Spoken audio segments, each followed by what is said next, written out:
up, so Right. not my fault that she doesn't sleep tonight. So, Okay.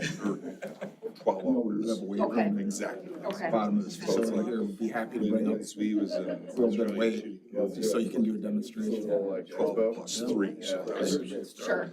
yeah, shouldn't have been that much different for numbers. Set a precedent. Every day. You are so I didn't tell good. you. Add, subtract. All right, I've got 7 o'clock Central Standard Time. So we're gonna call our March 32nd, how about March 23rd? Board of Education meeting. Welcome back. You might need some coaching here, huh? March 23rd, 2026, regular Board of Ed meeting to order. Nikki, would you please call the roll? Yeah, Nikki Austin, present. Jim Curran. Present. Mike Davis. Present. Mike Fraseth. Present. Nicole Josephs. Teresa Keen. Present. Steve Mayer. Terry Montgomery is absent. Phil Vosberg. With that, we are officially we've got quorum, so we're in session. We want to approve the agenda. Look for a motion to approve the agenda for tonight. So moved. Mike Fraseth and Mike Motion. D. Motion by Mike F., second by Mike D. All in favor, say aye. Aye. Opposed, nay. Motion carries. All right, next up, we've got our consent items. So if anyone would like to, is there any board member who would like to remove an item from the consent agenda? Hearing none, I would entertain a motion, and then after the motion and second, I'll read it into the record. I'll move. Motion by Nikki, I think that was Steve. second by Steve. Okay. On our consent items for tonight, I'm gonna make sure I've got my updated list here. Froze up. It's just a note at the top. There you go. Okay. We've got approval of our minutes from the March 9th meeting, approval of a professional staff retirement, or 2 of them, sorry. Lee Learman, 5th grade teacher from Parkside Elementary, and Ann Tro, math teacher at Monroe Middle School. I've got 2 resignations, William Jeffrey Moorman, intervention teacher at Abe and Northside, and Sarah Bodell, music teacher at Northside Elementary. Approval of support staff hiring Haley Jo Dole, educational assistant at Northside Elementary, and approval and acceptance of community donations. Blue Scope Buildings has donated materials to Monroe High School welding students, and $50 donation to Backpack Buddy program from Donald and Bonnie Barker. Any discussion before we vote? Just thank you to the service for, oh, Where are we going? Go ahead, Teresa. it's fine.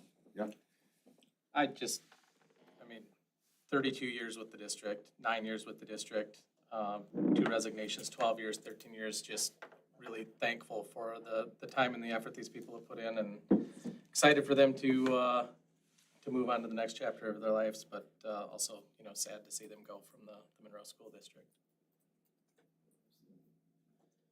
Mike and Teresa. Any other comments before we vote? Okay, all in favor say aye. Aye. Opposed, nay.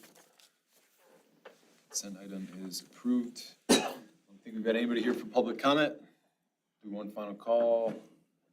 Nobody's moving, so we're gonna keep going. We've got our student liaison report, no student liaison tonight. No old business, so moving on to new business. All right, a couple exciting items.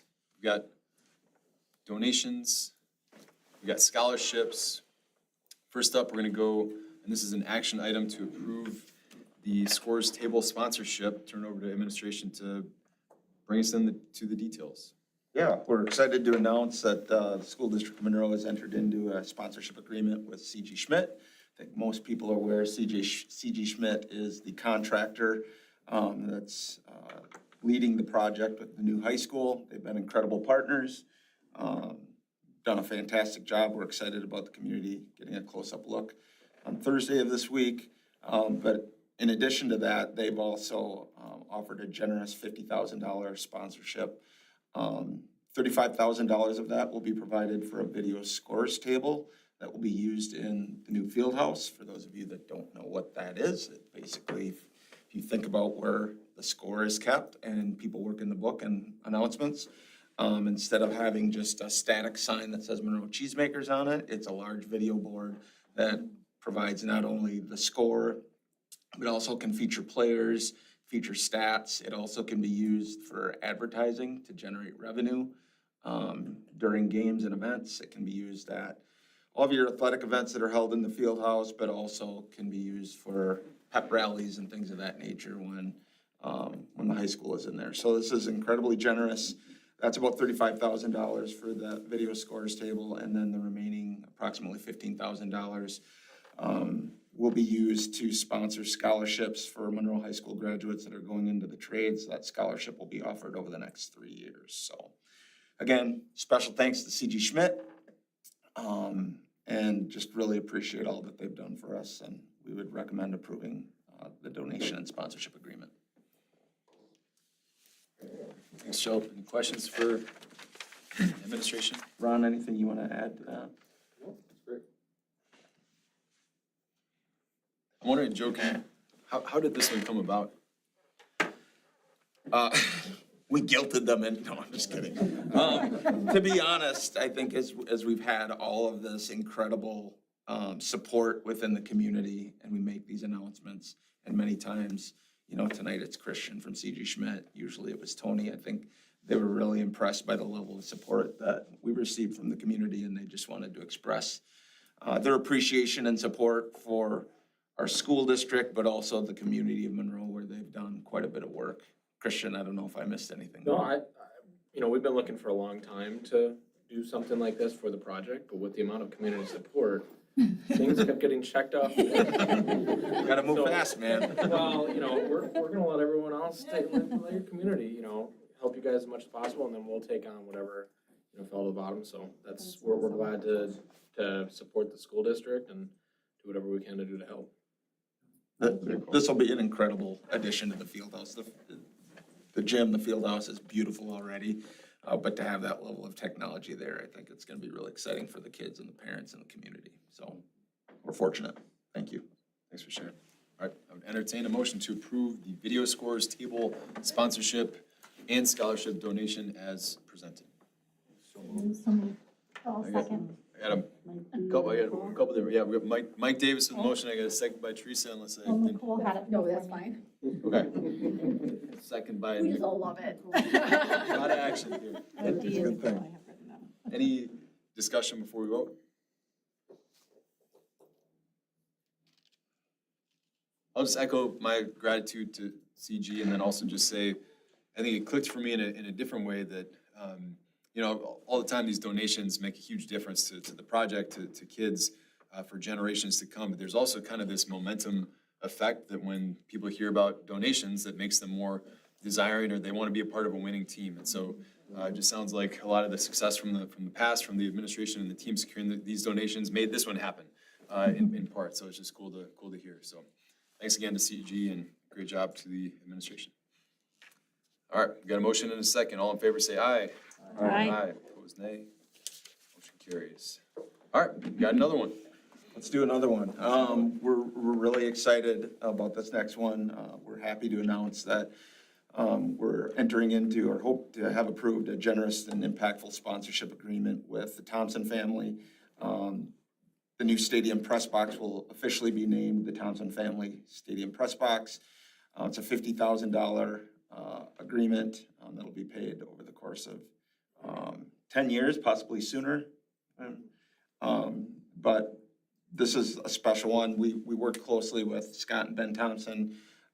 Scott has a history with calling games at Monroe High School, and so it was important for them to be involved with the sponsorship of this press box.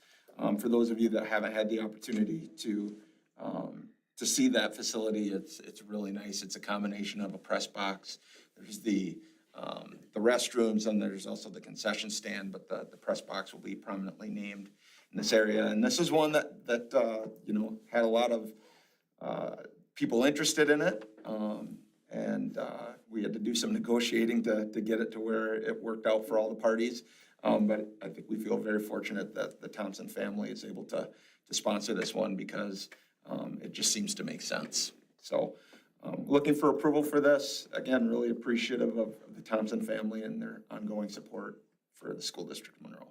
Ben was a good son. He made sure that Deb could be here for, Oh. when they recognized it as well, so.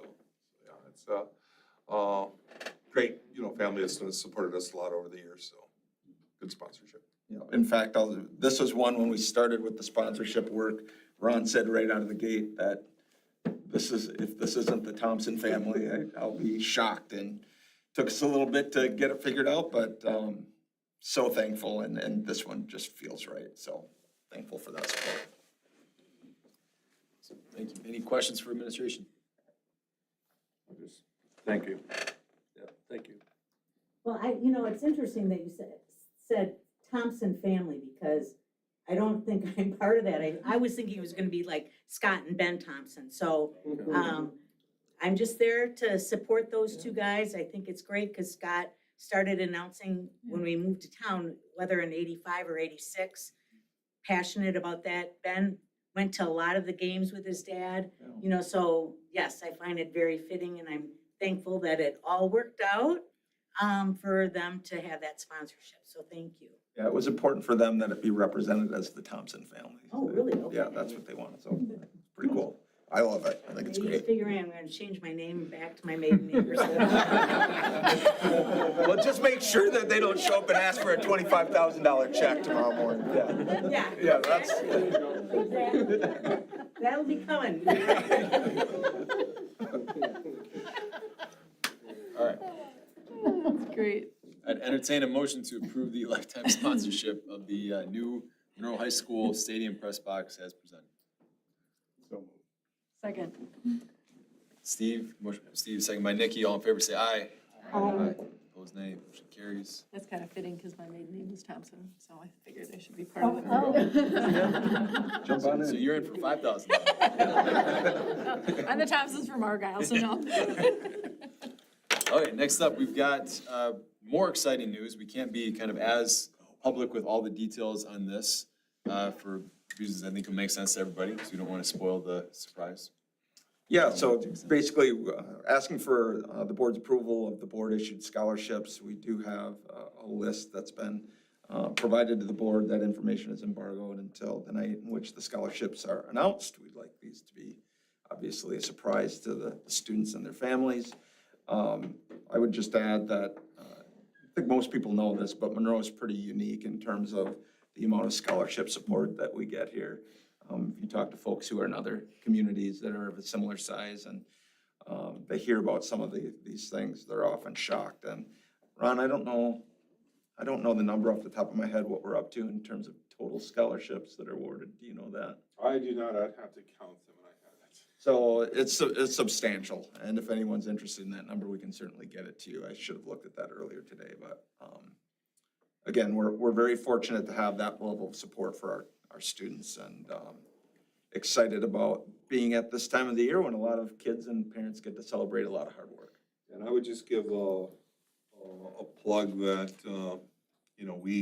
we work with our scholarship funds with the Community Foundation, and sometimes it's people who have, in their wills, left money to the district that we then put in the Community Foundation to manage the investments of those so that these scholarships can do so well. And sometimes, quite honestly, it's people who have a relationship with the Community Foundation and set these scholarships up directly with them, and we don't even know about them until someone, comes to pass, and then we were notified that there's a scholarship that's being done for our students. So, I used to say it when I was in some of the nonprofit organizations, but thank you to all the families that and individuals who had the foresight to set those up. And one of those things, if you're ever doing some end-of-life planning and don't know what you want to do, this is a way to help kids for generations to come. Do we have a scholarship committee that picks the winners of these scholarships, or? Yeah, we just recently had a scholarship meeting. I'm trying to remember, Mike, you were there. Yep. Who else was there from the board? Was Jim, you couldn't make it. Usually You had a there's two, conflict. usually there's two people Yeah, from the board. Jim was gonna be there, but he couldn't make it. Teresa loves to be at that one, but for obvious reasons, she had to step out because she's got a couple boys that are seniors this year, so. So yeah, that's how it's done. Certainly, every year, if any board member has an interest in participating, it's an interesting experience to see how it's done. Because there's a lot of care that's given to make sure that not only the right kids are honored, but a large number of kids are honored, and it's impressive. Yeah, just the, I mean, I know you don't know the exact number, but just the scholarships that the different families have asked the school to be part of the selection committee was over $100,000. I mean, and that's not even close to all of them, so. Yeah, I would encourage anybody to, that's a fun night. May 6th this year is, I think, the date that I saw. That's a, yeah, powerful night. Any questions for administration on this before we? Okay. Entertain a motion to approve the Board of Education issued scholarships as listed. So moved. Mike, motion by Mike Frost, second by Steve, all in favor, say aye. I'm gonna, Oh, sorry, sorry. because I was waiting for Discussion. discussion. I'm gonna abstain, I abstain from the process and I'm Oh. gonna abstain from the vote, just because I have two Same. kids who applied for scholarships, just to make it clear. I would, however, like to be a part of, like, maybe between two of us, would like to hand them out on whatever, the May 6th or whatever. I think that makes sense. That's That'd be great. Great. Were you saying the same thing, Nicole? Yeah, I will abstain. Abstain and attend. Hand out. Yes. Okay. Is there anything different we need to do procedurally for that? Nope, Okay. no, just the rest of us need to vote. Okay. So we've got a motion and a second, so all in favor say aye. Aye. All opposed? Motion carries. Okay. On to the Fine Arts Festival. I believe this is just informational. We'll be excited to hear more about it. Is there anything you want to? No, Melissa's pulling up the presentation. I would just start off with a special thanks to these two that do so much work for an incredible tradition in our high school. I think it's one that people absolutely love and look forward to it. And we're just really fortunate that kids in the community and that bringing people in to experience this is it's just really special. So I'll turn it over to you guys. I'm Susan Anderson. I'm Jan Douglas. And we co-chair the Fine Arts Festival. So for folks who don't know, the Fine Arts Festival takes place every other year. And 2 years ago, in 2024, we celebrated 50 years of Fine Arts Festivals. So it goes back to the 70s with Walt Pulowski, Al Stoffaker. Kathy King carried the torch for a very long time. I did a number of festivals with Kathy. Kathy retired. Jan jumped in. And we are been carrying it, we've done several together now. So we're excited. This one is interesting because it comes at the end, right, as the building and things closing. And at a busy time for us, certainly for Jan. Me packing up my office, not the same as Jan packing the art department. So. 27 years of stuff. Yeah, she doesn't have that much. It's gonna be fine, Jan. So we're excited to pull this one together, and I'm even more excited for 2028 when we'll have a new facility to do this in. So we're gonna tell you a little bit about this one, and we'll answer certainly if you have questions or any questions about it. All right, okay. So this year's theme is Carry the Torch, much like you just said earlier. The kids came up with it. Our club kids always choose the theme, and they help to design the t-shirt. The t-shirt design is not yet done. I have some graphic design kids working on that. But this theme is I think is very fitting. They also came up with Illuminate the Arts, just kind of as a little subtitle. And I think it'll be great. So those t-shirts are given out to all the kids who helps, all the art club kids volunteer to help show artists where to go, and do a lot of work getting ready for this, so.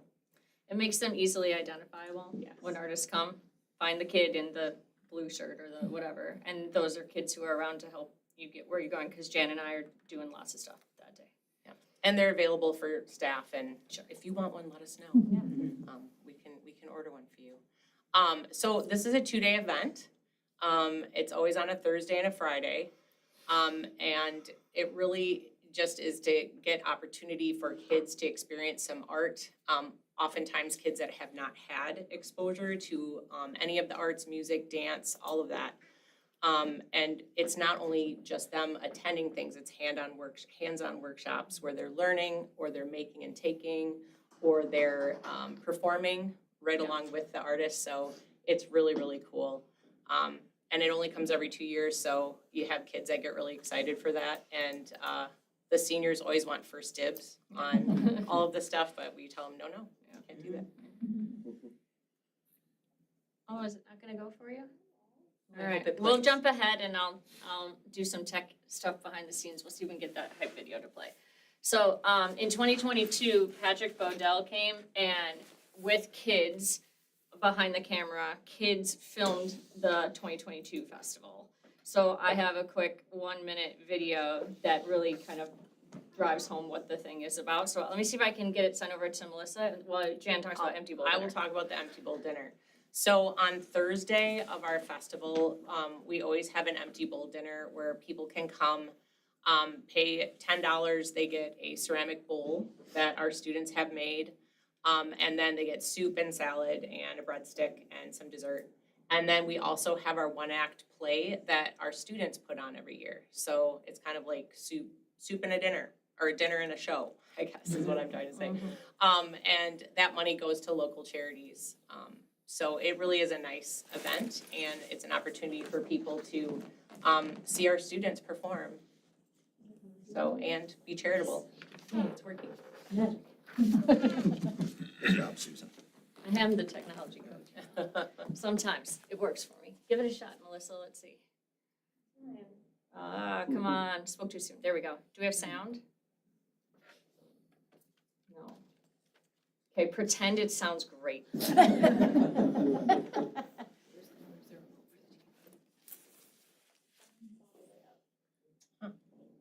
What about on the monitor? Melissa, can you? Yeah, the monitor. There it is. You want to restart? Up to you guys. Yeah. You want to catch it from the beginning with all the video? All right, here you go. Remember, all filmed by kids.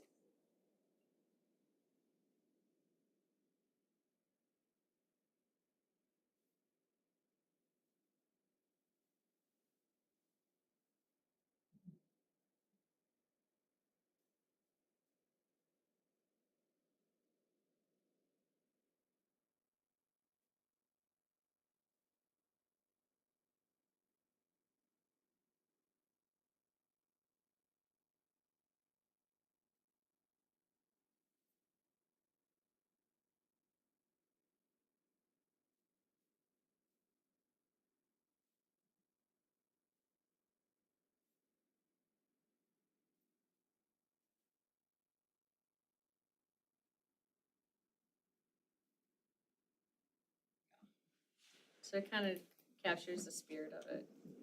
All my kids. Okay, did you have anything else for Empty Bowl? No, unless anyone has questions. Can you, sorry, Melissa, can you mute it? Thanks. Appreciate it, sorry. So this year's all-school assembly, is going to be, students watching our students perform the 1-act play, which is called the Greek Mythology Olympiaganza. And it's student-directed, and by Leanne and Miley, and they're amazing kids. And then advised by Brenda Davis, who, is our set person and just organizes everything as far as the plays at the high school. So yeah, it's gonna be great, and so all of our students will see it, and then again, they'll be performing at the soup dinner. So we are really excited that there's so many alumni coming back. And it's very cool. And they come every year, but we haven't in this meeting specifically pulled out and talked to you about this. So Ariana comes and takes pictures. Jess Beardmore, we're gonna kind of go left, right across here. Wellington Beardmore, she comes and makes soap. Michelle Megan is new this year. She's That's Dough Tasty. She's gonna come and make cookies with kids. Next to her is Kelly Krober. She's a potter and was one of Jan's students. Emma Town was one of my students. She does crafts on the square. Emma's gonna come back. That's Jess Depre, going back to the left there, sister to Rich. And so she's gonna come. She has a cool session on ink blots that she's doing with kids and some improv. Next to her is Jen Brooks. Jen's new, she hasn't come before. And this year she's gonna come. She wood burns hats. They're amazing. So she's gonna come and wood burn with kids. Tracy every year lets kids go out to Paw Prints and make shirts with him. So we're gonna have a mini field trip over to Heartland, or over to Paw Prints. You saw Eric Wells, he has in the foreground of the three of them, Trinity Siege Log is an alumni in the back. And he paints, does car painting, airbrush detailing. That's Casey Tusino of Casey's Landscaping on the right.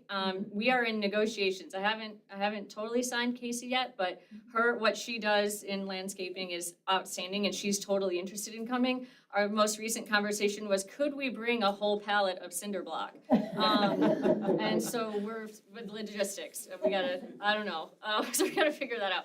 But can kids design a patio? I mean, maybe, yeah, sure, it's great. And then at the bottom, the fellows there, this is new this year. They are a band and they're gonna come and we're gonna try to do like a battle of the bands kind of thing with a bunch of kids and alumni, and it should be super stinking cool. So I'm excited about that. So some of those folks are new and haven't come before, and then other people have been kind of a part of the festival for a number of years. And there's more people returning. So the Alphorn players are coming back. The bagpipers from Dubuque are coming back.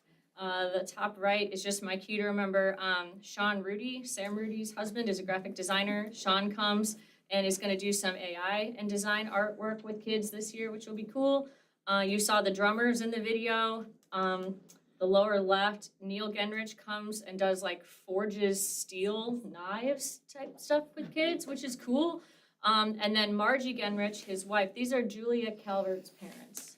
They're amazing. And teachers from Toma, they're Yeah. teachers at my high school, Yeah, so it's always cool to see them. That's Yeah, it's real, always fun to see. It's so good, yeah.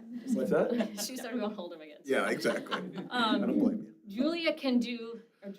Margie can do everything. And so every time she comes, she's got a new trick up her sleeve that she wants to do. Like 2 years ago, she wanted to do felting. And this is why I need Jan, because I'm like, Jan, what is felting? Can we do that? Do you have things? Right, because I don't know anything about that. Right, and so she teaches me. So now Margie wants to come and do basket weaving. So kids are gonna make baskets, which is cool.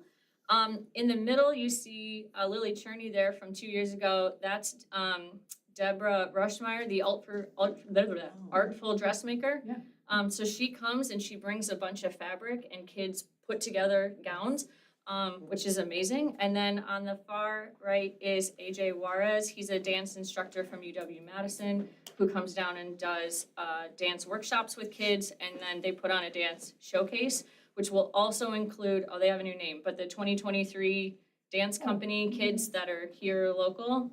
So they're gonna come and perform at the showcase too with AJ's dance team and our dance team. So that'll be super cool. We've done that 2 years, last two festivals, and it's great. But wait, there's more.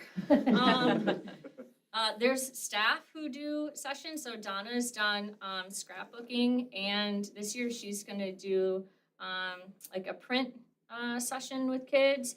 We're gonna have sword fighters, the Eliasons. Stephen and Kate Eliason have come 2 years now. This year they're gonna do an acting workshop, but that's them sword fighting last time. Marilyn Rossmeyer, who's also an MHS former teacher. Marilyn's gonna make taco fish. This is again why I need Jan, because I'm like, what is a taco fish? It's that, which is super cool. So Marilyn's gonna come and do that. Next to the taco fish is Matthew Gregg. He's the director of bands at UW-Platteville. So the last 3 years, we've had a college connection. So you saw in the 2022 video, we had UW-Madison fifth quarter group, they came down. And then last festival, we brought up the NIU, Northern Illinois University Steel Drum Ensemble. And so now this one is Matthew Gregg from UW Platteville, and he's bringing their faculty chamber ensemble to come and perform with the kids, so that'll be cool. Also new to the festival in the top right is Laura Eiler. She's a personal chef, so she's gonna come and cook a meal with kids, and then they'll sit down and have lunch of everything that they cook, which is super cool. So lunch with a chef that you learn how to cook. And then finally, that's Scott Gendel. He's a conductor and composer, outstanding guy. He works with the Madison Symphony. And so he's gonna come, and he's come once before, and is gonna do a music composition composing class for kids. So it's right. We interpret fine art pretty loosely, right? So from taco fish to music composition to sword fighting to dance to theater to food, we're trying to really have, there's something for all, to car painting, right? Like there's something for all the kids. What'd you say? Oh, and Monroe Engraving, yeah, at the bottom. So that started the last festival, or maybe the one even before that, where kids go out to Monroe Engraving and go see what's going on. Us bringing Monroe Engraving to us, kids getting to go to Monroe Engraving, way cooler. So they get to go out and tour it. And our kids, so you're seeing here forensics, dance, band, and choir. And so our kids will take the stage as well and perform for their peers. So that will also happen, which is really, really cool. So it's a big enterprise. It's a lot to put together, but it's so rewarding to have those 2 days where this happened. So we have to give gratitude to all the community people that help pull this together. There's zero cost to the school district. And that's because of Kiwanis and Optimus and Women's Club and like all of the community organizations that show up and help out. And then there's parents who even don't have kids anymore in the district who send checks to us to be able to put this thing together. Plus, a number of those people come for free. They just come because they can and because they're willing to do that for kids. So it's outstanding. There are people who will come from all over, people who come from Illinois, from northern Wisconsin, from Iowa, from Michigan, and they'll come back and do this. So it's also gratitude and thanks, I mean, to Jeremy and the principals and the staff who allow for this because it fits into the school day. So you have to get permission to get out of geometry and go to sword fighting, right? And so, I mean, right? But like, so it takes, there's a lot of pieces. Like, you know, on your prep today, hi, I'm gonna put a soap maker in your room. Can you prep next door so I could, right? So like, there's all of these pieces, all the custodians, the food service. It takes everybody in the building. You know, Jan and I are behind the spreadsheets and the screen, but it's all of us to pull this thing off. So it's very, very cool. We invite you to come. Come anytime you want that day, Thursday the 23rd, Friday the 24th. I will send you the schedules of stuff ahead of time, so you can see if you're like definitely showing up for this person or that person. Do that, or if you would like to join us for the Empty Bowl Dinner and Show, if the daytime schedule doesn't work for you, come at night, and come enjoy talents of our kids. It's really great. It's the empty bowl and the M room. The Empty Bowl will be in the M room, yep. So you can come in, choose a bowl, there'll be soup, and then enjoy the show. Yeah, Great job. thank you. Other questions we can answer for you? 50+ years. How long have you two been doing this? Oh, geez. I started it with Kathy probably around 2017. It used to be on odd years and then, you know, COVID. Right. Now we're all messed up. So now we're back on evens. But yeah, Kathy and I think did the first one in 2017. So I would have done 17, 19, and then I'm now on the evens.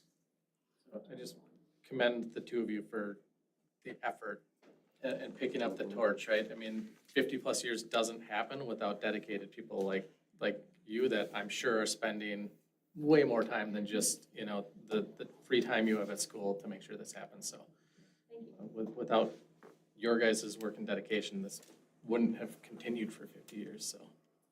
Thank you. Out of curiosity, are you aware of any other school districts that provide an experience that even comes close to this? And I've talked to folks about kind of this sort of thing, just, you know, people I know and other, like it rivals, I can't find anything like it Yeah. that I know of.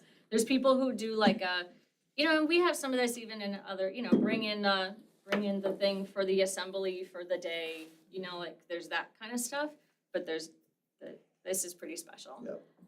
And it's special because, like I said, it involves all of those community people who support it financially, all of this people, alumni who come back. Like, it's special, I think, for, you know, other reasons.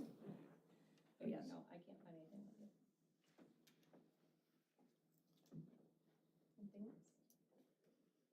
Questions? It's incredible. Thank you. Thank you so much. Thank you. Great job. Yes, it's awesome.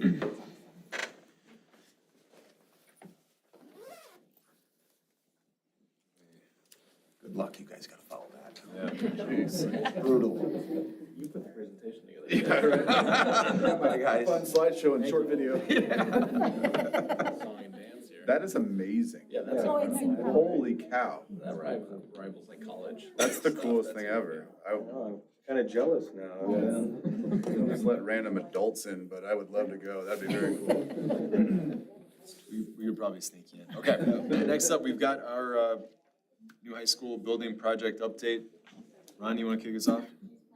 Yeah, I can, or Joe, if you want to start. No, you go ahead. You're the one who's been digging into a lot of this stuff. Yeah, and actually, it's, I was just gonna, when I had my chance, I was gonna say, I think this is a weird week when I was there the Friday before last, because we had, our consultant from New York out for the Performing Arts Center, but we canceled we did our OAC remotely last week because of people's schedules, and then Joe and I had 8 presentations, so last week was probably the first week I haven't been on site in a long, long time, and so I'm looking forward to getting out there tomorrow, and seeing some of the stuff. We've been working with, we've had a few meetings, planning out the move, and so those conversations are happening. We had our first meeting, well, we've been having, you know, way back when we were working on selecting the furniture, we had countless meetings, working through that process, but now we're at the point where we're having meetings with DIMCO about the installation of the furniture and equipment for the building, so that part of the project is coming around. You know, the work inside with the finishes and things is going amazingly fast, and then once that goes out or gets kind of brought to conclusion, then we're gonna have all the branding folks and all those things that really bring the building to life that will happen. And so it is exciting. Joe's gonna probably talk in a little bit about the preview event, but for folks that is what this is. It's a preview. It's a chance to get to see some of the heart of the building and some of the spaces associated with it. But you know, I'm really looking forward to sometime later this summer when we can have the real open house, when people can see the entire building and everything with all the finishes in it.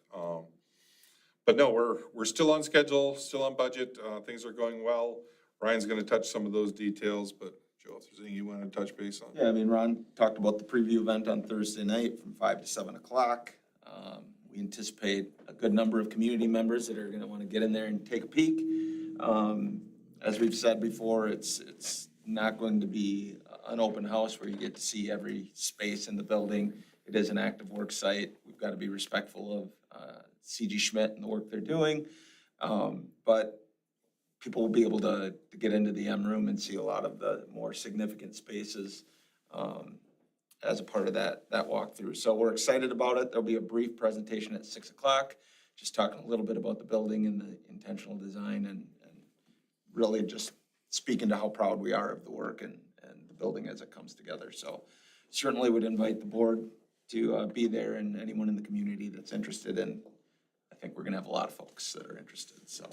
And need to say special thanks to C.G. Schmidt.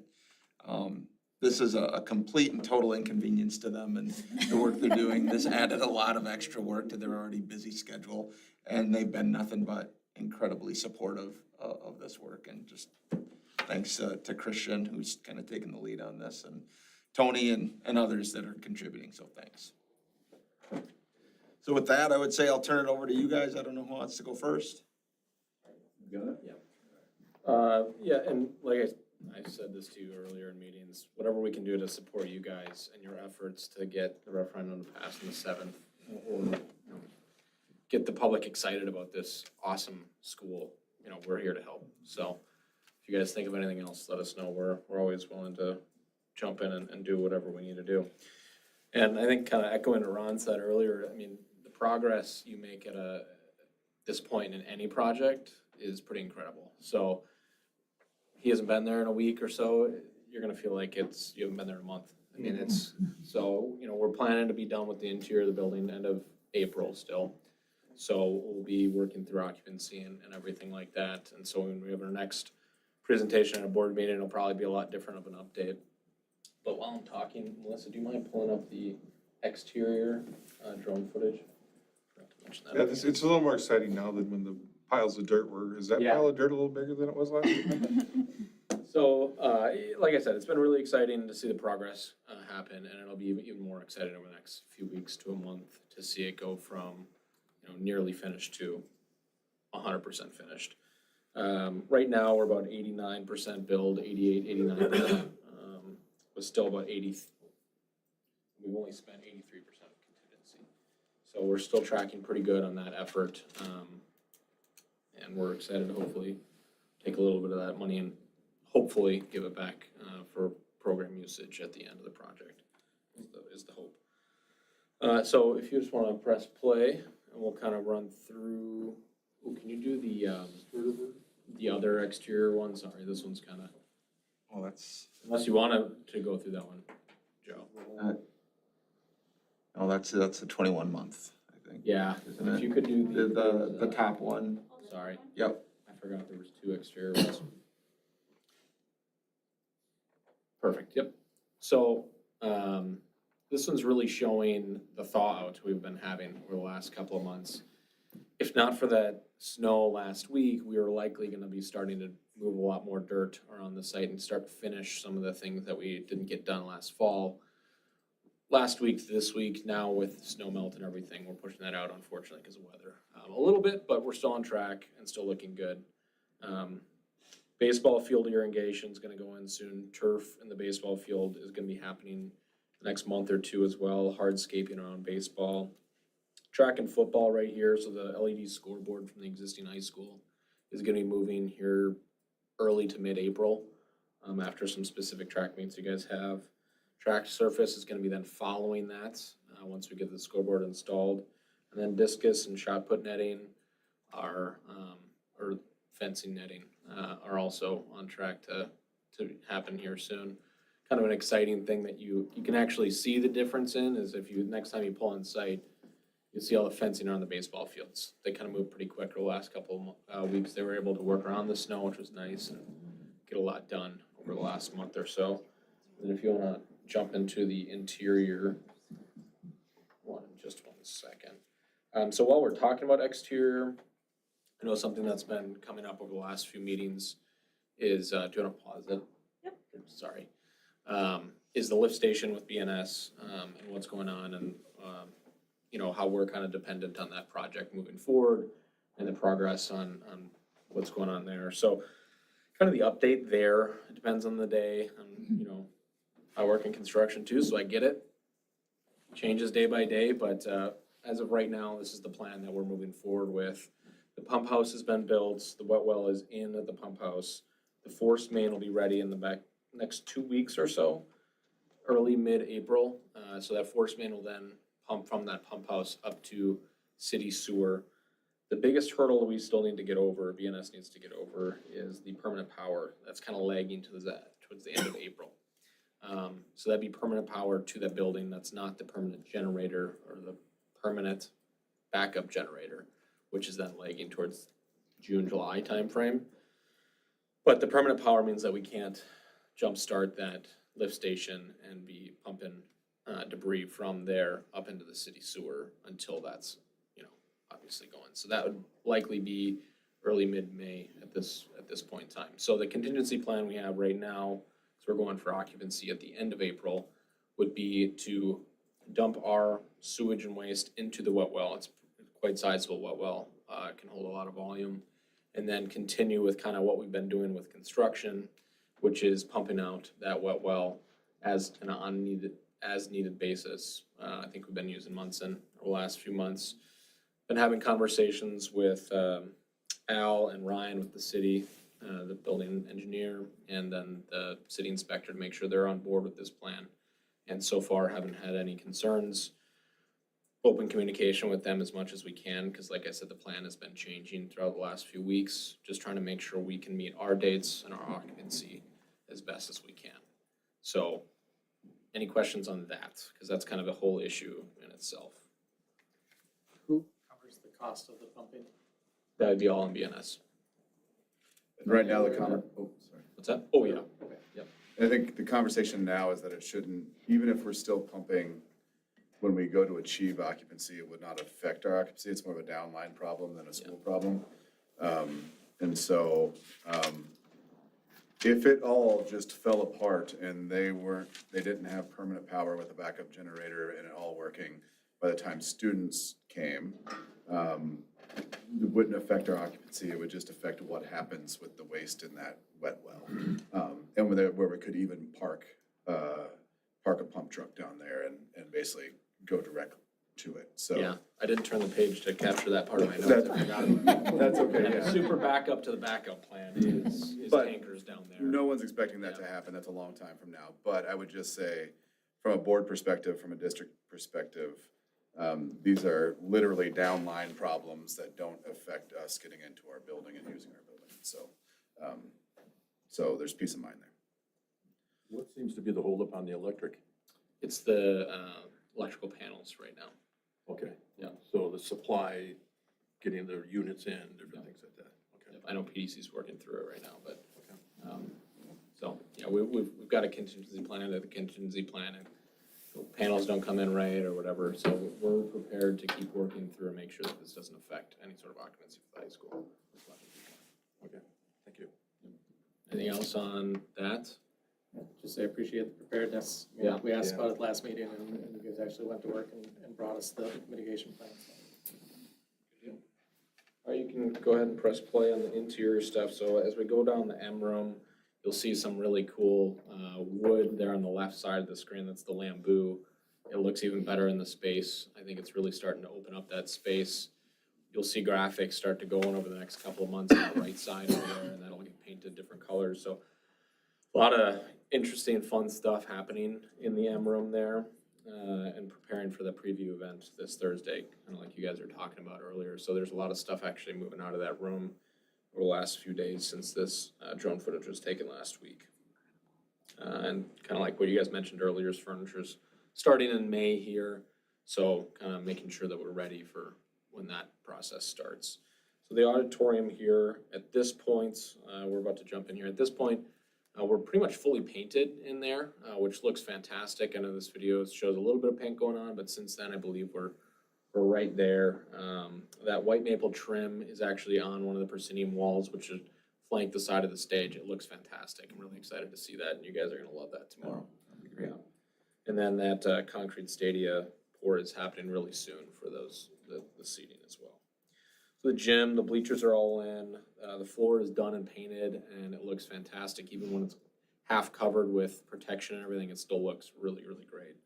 Lockers are starting to go in and mostly done in the locker rooms, the 4 different locker rooms down there, and then the refs and officials, different changing rooms, and their little private locker rooms are pretty much done and tiled in as well. So a lot of big progress happening. This video shows about 10% of the building, so it's really great to see what you can see, but let me tell you, it's really moving along well. So we're really excited for that preview event on Thursday, honestly, just show the public what we can.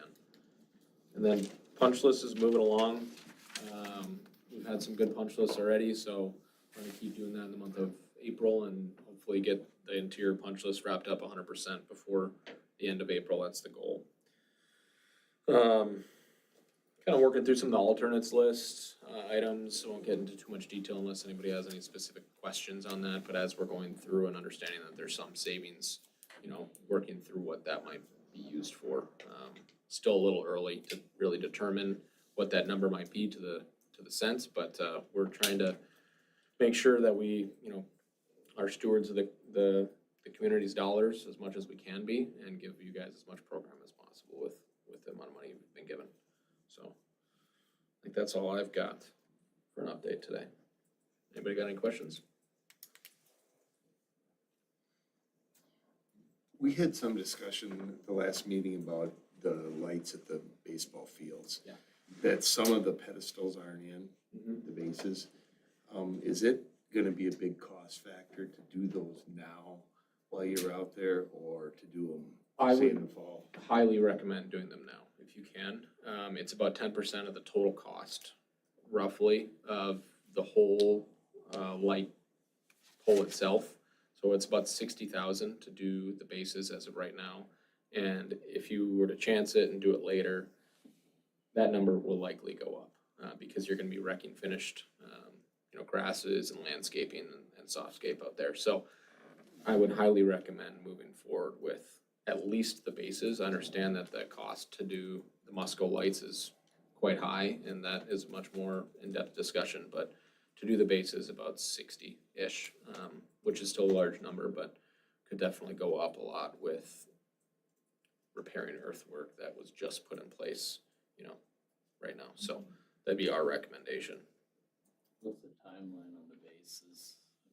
As far as availability and how fast we could get it in, Well, get that and also to not hold you up. yeah, I'd say with the recent weather, that's kind of extended that timeline a little bit. But really right now, I think we're probably mid-April, late April at the very latest would be, if we got a good decision by early April, that'd put us in a really good spot.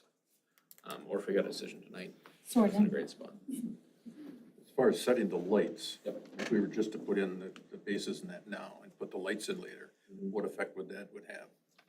Like Steve had mentioned, getting over the grass, the turf, or are they able to reach with a long enough crane to get those up, things like that? So with a crane setup, a lot of cranes, you can just use like a rubber tire crane, and you can put bases around where their supports will stick out. You're gonna have, I'm not gonna say you're not gonna have some damage. You're gonna have some damage, but likely you're setting up a crane in 3 or 4 spots total to do that kind of work. Versus if you're going out there with a drill rig, which is on tracks typically, that's gonna dig in really quite badly. So, there's ways you can mitigate working with a crane versus working with a tracked type machinery. Okay, thank you. Is the electrical trenched into the bases or? For varsity field, it is. Yeah, varsity softball and baseball, it is. I was intending to find out if it was for JV today. I did not, so apologize for that, but I don't believe it is for JV. They planned on it at one time, but I don't know. if I thought they said they ran conduit for. I could be wrong. Well, Yeah. But I know for varsity it is.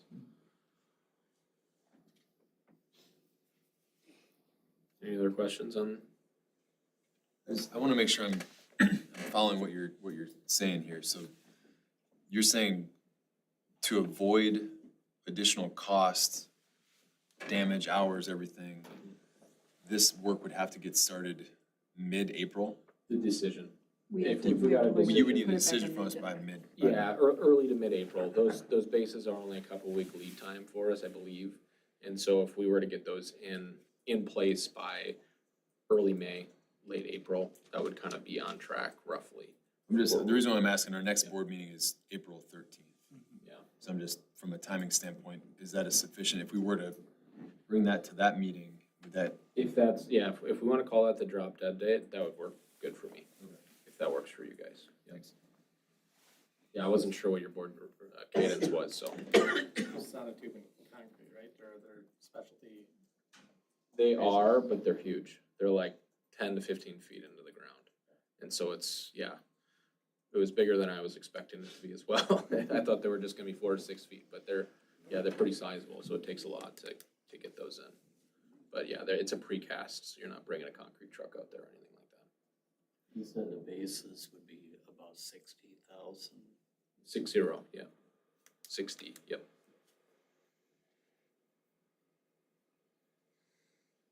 Ron, anything you want to add to that conversation?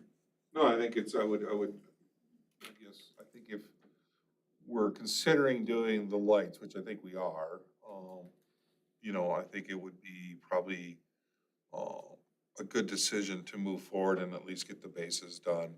So whether we do the lights now or whether we do the lights at some other point in the future, we at least have that done and we're not tearing up work that was just being completed, so. Try to get ahead of like heavy grass growth so that we're not, you know, those type of things. So there's a sweet spot right in between where it's just dry enough you can get out there and not tearing up all your beautiful new grass, so, and regrading on top of that grass. And so whether we wanna, you know, it's under our $100,000 threshold, so whether we wanna come back and have the board take action on it, the next meeting is fine. You know, if you wanna do a straw vote and see if people are comfortable, because we're under the threshold, we could move forward with it, but either way works fine. Because Kristen said we could work with it, and obviously, if we tell you, you probably are gonna use those 3 weeks to your advantage, and Get it in quicker, I'll if you make a decision tonight, yeah, all the better for us too. So we could, even though it's not on tonight's agenda? because we're under the 100,000 threshold, it doesn't require board approval. So there's no motion, it's just a I would thumbs just up need to know kind that of the a board thing? was all on board with it, and if you're not, then we will take a vote at the next meeting. Great, so I'll offer a perspective on this, then we'll just do a quick kind of straw poll here. For me, it seems like whether or not we as a board decide we want to use our contingency dollars or even the extent to which we're under budget to fund this, I would suggest that we would want to give any future entity or fundraising effort the opportunity to put lights in without having to go through this whole process that we're talking about. And so for that cost, especially given that it's under the 100K threshold, I think we should just roll with it and not have to mess with it in the second Monday in April. That's my take. Other folks, anybody have opposition? agree. I totally agree. I agree too, especially given the situation that we talked about the last meeting. And not even using the contingency funds. I think that absolutely that makes sense. Any opposition? I'd like to talk through the budget sheet with.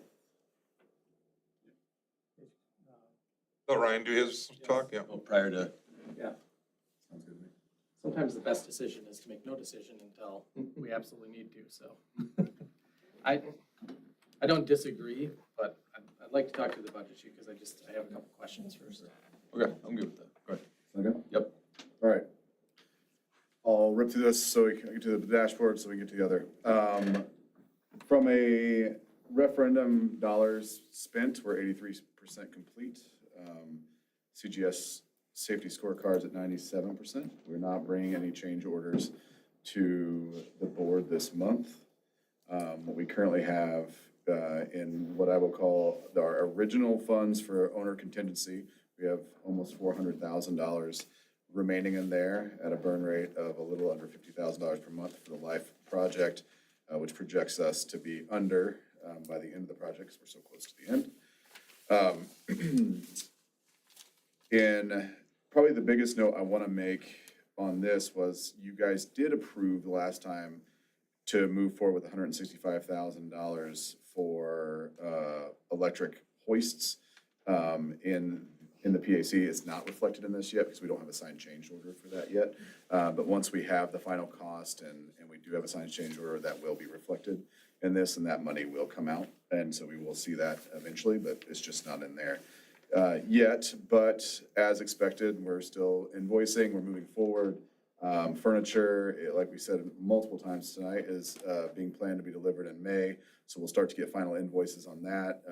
Owner direct items are continually being purchased as we move forward.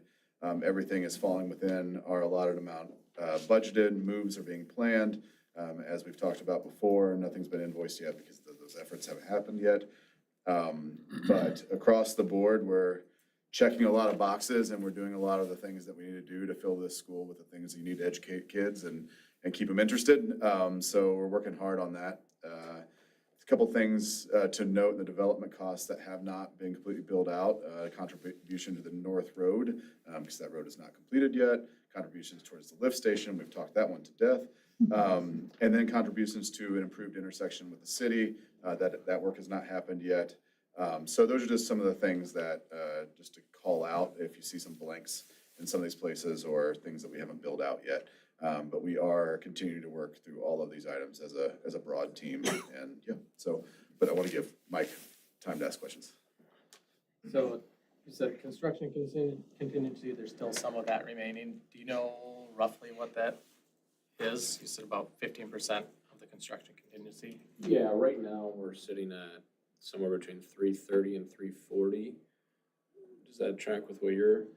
Yeah, that's what, it's about, when we were doing guerrilla math on what That's kind of where my. we were numbers- guesstimating what we might have remaining by the end of the project. We thought conservatively, we might have about 200,000 that would come back across the table at the end. So that's, I don't want to put words in their mouth because they're owning it, but that's kind of the, It's a little early, but. yeah, that was the back of napkin math we were Yeah. doing about a month ago. So Yeah. put it that way. Yeah. Let's assume 100,000 there. Okay. And 350,000 of owner contingency, and then roughly 900,000 of the bond interest. So we've got over $1 million of funds somewhere that we think is gonna be available above and beyond. And is there anything else, Ron, that, Obviously, we'll look, we'll continually refine the actual proceeds as they come in, but we won't want to commit any of that till we've done the rebate arbitrage calculations and have finalized that with the IRS. And so if anything, we're being conservative there. So there may be some additional funds when that gets finalized.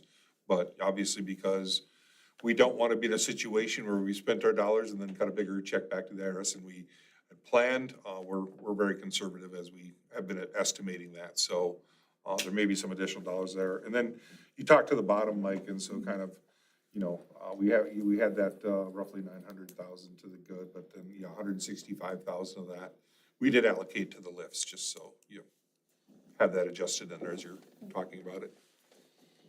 But the street work, the road, the lift station, that's not coming out of contingency. No, those are all committed dollars in the budget, yes, and so.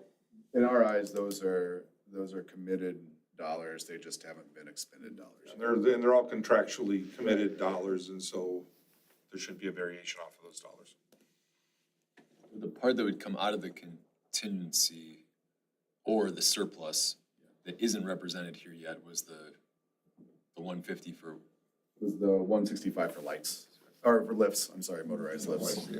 okay, so we're talking about 125 is that what you're saying, Mike?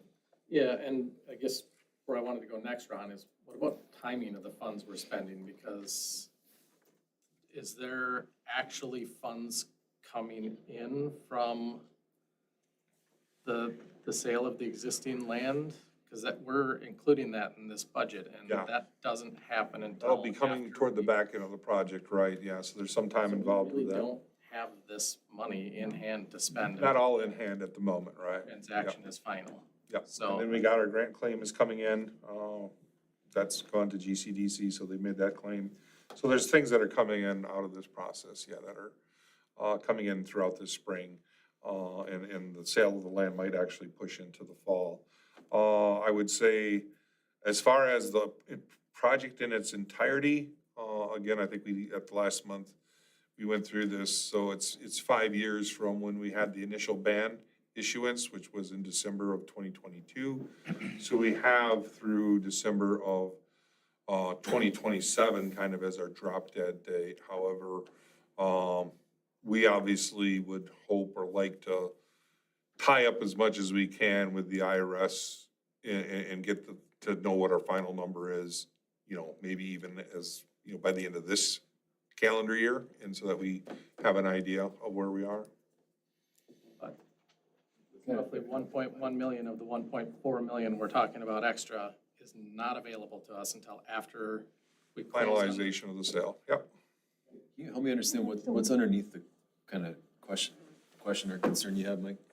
So when we're talking about the extra stuff, like the lights and stuff like that, the money is not there to spend right now.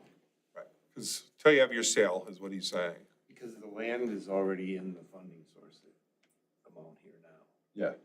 But we might not see that money till fall. That's So- $1 million. So anything we're thinking about spending the contingency or surplus dollars on, Not contingent, surplus dollars. So contingency is baked into, because that contingency was built off the $88 million referendum. And so those dollars are accounted for in the it's just baseline the referendum. surplus. then. So anything above and beyond that we consider surplus becomes that lower chunk. Yeah. And then as we start to consider those items, then, yeah. So to pull that all the way back into the $60,000 expense that we're talking about right now, are you saying you're concerned about that at this time I because think of? Mike's probably more concerned about, the actual lights for the two fields, which I think Which isn't what we're makes some debating. sense to hold off on. Yeah, but Just Spent timing, 82 million. like timing of expenditure. We've spent 82 million, so it's not like we've spent 100 million already. We've Can you spent say that a 82. little bit louder? We've spent 82 million, right? I'm just making sure I'm reading this right. Yeah, We haven't spent, 82.4 we haven't is spent more. 100 million. Yeah, We've spent exactly, well, 82. Okay. 82.4 million. I just want to make sure where we're Million has at. gone out, yeah, invoiced today. Yeah, and then along those same lines, like your check doesn't get cut back to the IRS until we finalize that process, right? So there's, that's a significant amount. I don't have that open with me right tonight, but I think that's over $1 million. And so that's actual revenue that we do have now, but that we have to be prepared to commit that check back. So I mean, there's also some proceeds we have now that will be going back, much like there's some proceeds now that we don't have in hand yet, so. The underlying question is cash flow, I think, Mike, is what you're saying, right? and that just kind of goes back to, especially when we're talking contingency funds without construction being done, I always lean towards the best decision is no decision until you have to make it. And he just told us we'd have to make it at the next meeting. So my thought right now is to just hold off.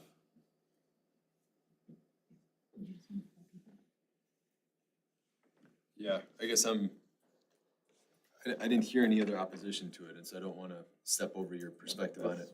Totally fine. We're a board of 9. I'm just one opinion. Yeah, I'm just good at stating it out loud.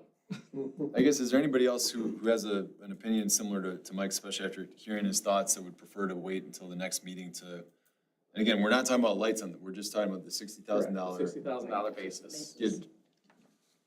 Bases, I keep confusing that with baseball Like bases. running the bases, yeah.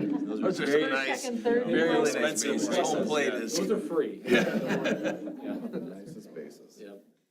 I didn't speak before, but now that we've reviewed the budget, I would say I would favor proceeding with the basis, whether it's now or we vote at the next meeting. I think that makes sense. Just the basis for now. The light basis. The light bases. The Light physical basis. basis, not home plate. Anybody else? So the winches that we approved last meeting, are those gonna come off of this owner contingency? They will.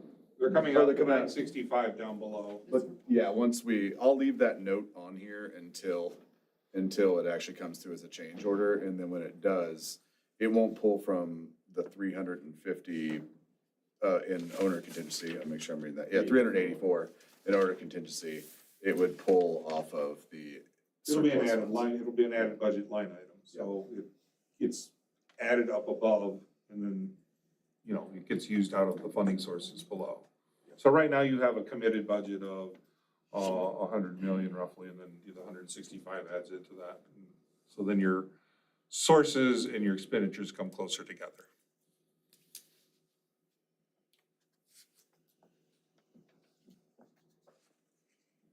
Okay, is there any other, just wanna make sure, so we got a straw poll. I'm straw polling that we've got 7 people who are good to go with this, 1 person who would prefer to wait. Sound right?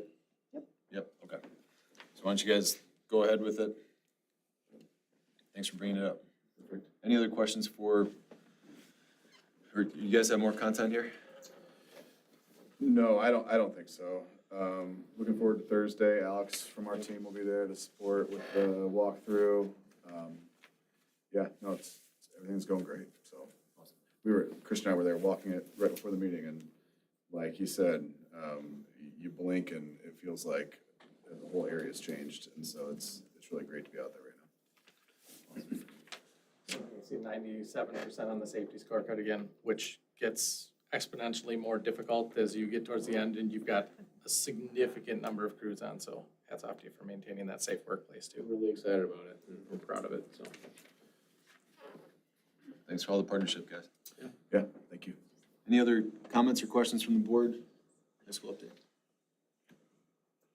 Okay, Thank you. all right. We got our referendum update for this meeting. Turn over to Joe? Yeah, I can start. Thanks, guys. Appreciate it. So yeah, this is, as Ron alluded to earlier, we've been really busy, making our way around the community, having conversations with folks, whether it be community civic groups, larger listening session presentations, going to a variety of events. And just to summarize a little bit of what we've done since the last board meeting, we had the Chamber of Commerce fireside chat at the Y, had Main Street Monroe presentation, Kiwanis Meeting Lions Club, a lot of social media work, radio interviews, and then we also had the MHS Legacy Night, which was a great opportunity to share some information as well, and incredibly well attended. That was just a really fun night, bring the community together. So feel like we've been doing a lot of work there. We've got some upcoming opportunities. We've got a postcard that's going out to the community this week. We have the Big Radio Community Forum, which is something that I'm excited about. So on Wednesday night at 7 p.m., Jim, Ron, myself will be participating in a conversation with Josh Westcott from Big Radio, and they're asking the community members to submit questions regarding the upcoming operational referendum, and we're gonna spend an hour answering those questions and having some discussion around the upcoming community decisions. So feel really good about that. That'll be broadcast on 95.5 FM, AM 1260, or the Big Radio app. And then the following evening, we have the high school preview event, which that's the intent of that is to bring everyone in and allow them to have a sneak peek, but we'll also have people available to answer questions should anyone have any questions or concerns about the upcoming referendum vote. I will say that, we're kind of in crunch time here. Our goal all along is to make sure that we take every opportunity to communicate information with the stakeholders of Monroe. And I can safely say at this point, I can lay my head down on the pillow at night and say we gave it a full effort in providing that information. As we do these community presentations, we're getting to the point where some folks have seen us 3, 4, or more times. We have to apologize to them. But ultimately, I'm proud of the work that's been done by our team to get the information out. So getting to the point where that's kind of winding down a little bit. We roll into spring break next week, and then on April 7th, the community will make a decision and we go from there. So, yeah. Ron, anything you want to add?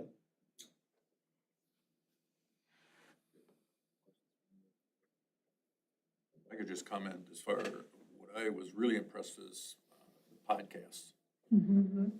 I've listened to a lot of those over the years, but to just supposedly just starting them. You guys did, it was a great job.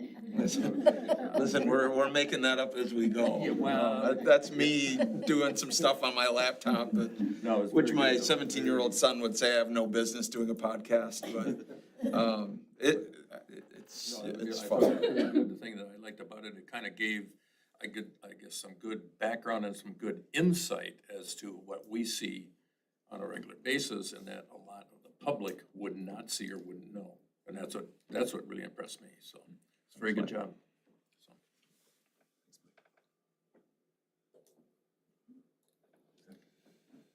Thoughts? Okay. Next up, we've got, this is an action item to approve the revision of certain policies, so I'll let Joe take the lead on this one. Yeah, so first, as Jim is indicating, we're handling this policy revision a little bit differently. Typically, we go to policy committee, we have a first reading at one board meeting and a second reading at the next board meeting. But these policies are being revised due to Act 57 being enacted in December. Basically, what Act 57 does is it establishes strict new requirements for school districts regarding the notification of parents when a report of sexual misconduct by a staff member is received.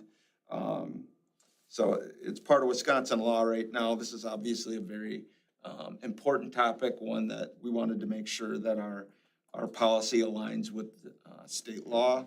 And as a result, we're hoping to expedite this work tonight by allowing the board to review the policies, ask questions, and then, if appropriate, ask for the approval tonight as well. So the board was given access to 4 different policies.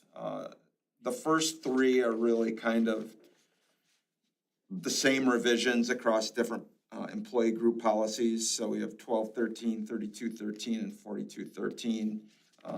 My recommendation would be to approve those revisions as noted. I would also add that I would recommend that we accept the additional appropriate staff and student relationship section. I just think it's good to provide that extra clarity regarding preferential treatment, boundary invasions. Just, I think anytime you can be really clear with the staff on what's in bounds and out of bounds is appropriate. And I won't read all of that to you. And then in addition, we have policy 8462, which provides some additional language that aligns with Act 57 to make sure that everything is appropriate. These were all developed by Neola, our policy service. Their team of administrators and attorneys have gone through this to make sure that it not only aligns with the law, but also represents good practice for a school district. So again, I know it's an expedited process, but given that this law was passed in December, and we got the update in February from Neola, I think it's smart for us to approve these revisions as presented. But I'm happy to answer any questions that the board may have at this time. Joe, I think it's important to note, I mean, you and I talked about this and you said in practice, we're already meeting the requirements of these updated policies, correct? Yeah, so to me, this is just common sense. So basically what it says, if there's an accusation of a staff member of some kind of inappropriate sexual conduct, you need to contact the parent by 5:00 PM that day. If the report happens after hours, I think it's noon the next day is that you have to make that report. That's something that we do if we get any notice of some kind of inappropriate behavior. And thankfully, I can say that really doesn't happen, but across other areas, we've learned through years of experience that it's always in our best interest to bring the parents in right away because they deserve to know what's going on with their children. So nothing here is going to radically change our practice, but it's more about providing some very clear boundaries and expectations for our process going forward. Thanks, Mike.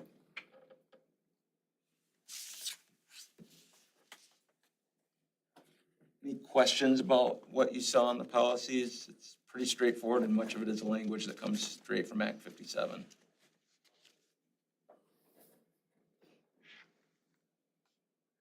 So one question about this, the required notification, I'm assuming that Part C is referencing something that happens on school grounds, but maybe not? Well, you'd have to tell me which. Sorry, on the first page. Which policy are you looking at? What is this? Yeah, scroll up. 1213? 1213. So you're in 1213, and you're looking at, One of the following things has occurred. C is a registered sex offender has intentionally captured an image of a minor student without the parent or guardian's written consent. But it's saying the district must notify parents or guardians. So I'm just clarifying this is When the district receives a report, so if a student reports that to the district. yeah, essentially, or somewhat. Yeah. yeah, essentially it means that we have an obligation to communicate that with the parent within a specific amount of time. If a staff member receives that information from. Yeah, if a staff member becomes aware of it, and in turn, the way our policy reads is they've got to notify administration. Got it, thanks. Any other questions?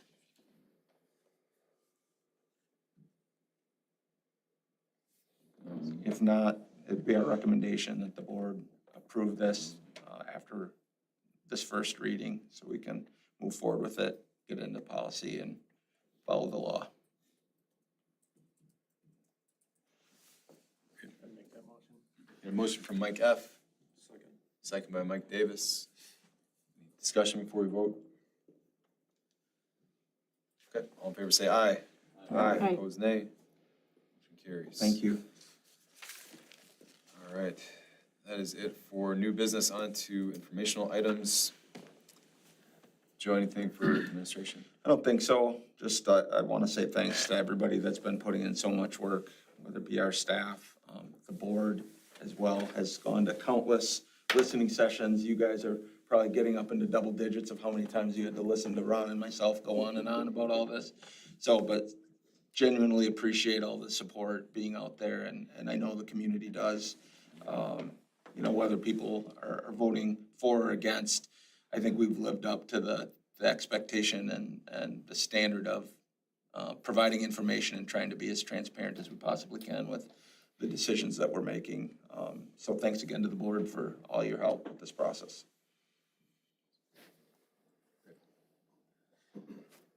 Okay, Just a question, Joe, and I guess I should ask this when you were talking about the school. Oh, sure. Tell us about the legacy night and what did you hear there? How was the feeling? It was incredible. We came into that night not knowing how many people would actually show up. It's like, you know, you're throwing a party and you got a cake and some cookies and is anyone gonna be here? And the turnout was fantastic. As per the usual in Monroe, people started rolling in early because they were excited about it. You know, I would say the memory that I have that I think best exemplifies the value of that event was I saw a group of men that were probably in their 60s standing around the lockers, kind of pushing each other into the lockers and laughing and kind of reminiscing about their days in high school. We had teachers that were, former teachers that were really emotional, you know, looking at their classrooms and thinking about the time they spent there. We celebrated Mr. Jackson's birthday that night. Huge shout out of gratitude to our students that were there representing the building, interacting with the community, showing them the kiosk that we'll have that represents, you know, the years of yearbooks and Hall of Fame work that's being done right now. And just, you know, there's a lot of love and pride in that school, so it was fun to see everyone come together. It was a great night. And I think we estimated well over 200 people. Easily, yeah. Yeah. And it was just good to see some old friends that I hadn't seen in a while who were just excited about that night. And also looking forward to Thursday night when we get to see the new high school, so. Yeah, there was a few folks through that hadn't been in the building in, you know, a few decades, right? Yeah. We talked to one gentleman that, he attended the first day it was open, which surprised me that it was in January. That he was going to school across the road here for the first semester, but second semester was at the new high school. And so he came back, he said, he had been in there, you know, quite a bit since then, but he was pretty emotional. So it was pretty cool, pretty cool. And that building means a lot to a lot of people. A lot of great memories there.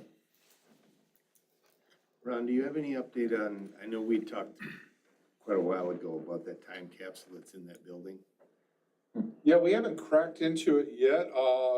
CGS, we've asked them to pop out and take a look to see, you know, what taking it out entails as far as, can we do it, you know, and then have an event and not really have disturbed it, or is it something we need to wait closer to the move? And I haven't gotten a final word from them, but when we have the meeting tomorrow with them, we'll bring that up again.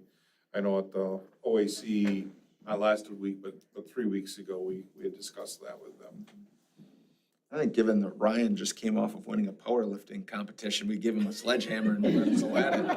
I think that's the only thing that makes sense at this point. But, yeah, it's behind the dates, Joan, and so it's a question of what does it do? You know, do you access it from the outside or do you access it from the inside? And then can you temporarily fix it? That BNS said we could get it out of there. Yes, yeah, So yeah, they've, it'd be kind of neat to see what's in there. yeah, I think it'd be neat when the kids are still in the building, personally. right behind the year. Right at the front entrance Yeah, there, right yeah. at the front of the room. And I mean, I commend, I had a couple people, remind me, but, Tim out at Northside was one of the people who sent us the link to the original article and, reminded us that, it was there, so that's great that people are, paying attention to those little things, right? Thanks for asking that question, Mike. Okay, liaison reports. Nothing. Committee reports. Nicole, we'll start down with you. I don't really have anything committee-wise, but I just did want to comment that last week we got, the whole board got a really nice email regarding the solo and ensemble festival. And just a really great praise for the middle school and high school band and choir programs and the base that, starts them out in the elementary schools. I just thought it was really, really nice to just, receive that recognition and wanted to make sure that it really gets known that those, those art, hearing all that fine arts festival things and going along with that, just how well these programs are doing and making such a great, change in these kids' lives. It's just so nice to hear because they don't always get the praise that they deserve. Well said. Thanks, Nicole. Finance committee met at the board meeting tonight and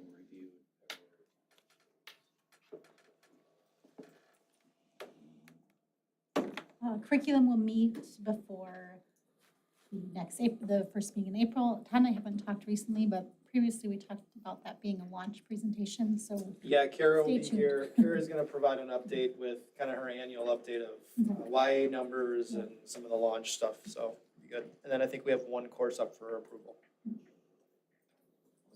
Thanks. Policy meets tomorrow night to go over a plethora of additional policy changes. It's like they dumped a whole bunch on us all at once. But also just my favorite time of year, so people watching online need to come here and see the artwork changed again. There are some phenomenal artists with work on display here at the board meetings, so.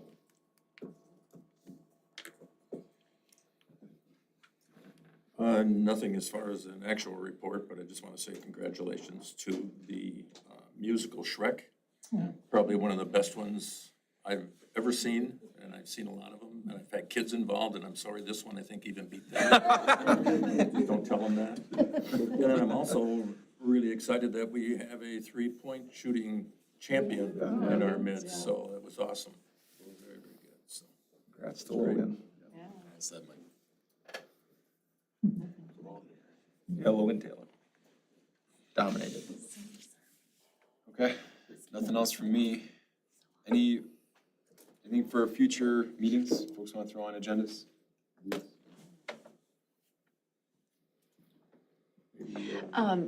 Could I possibly ask, speaking of that email, the middle school is doing really well with their band and music programs.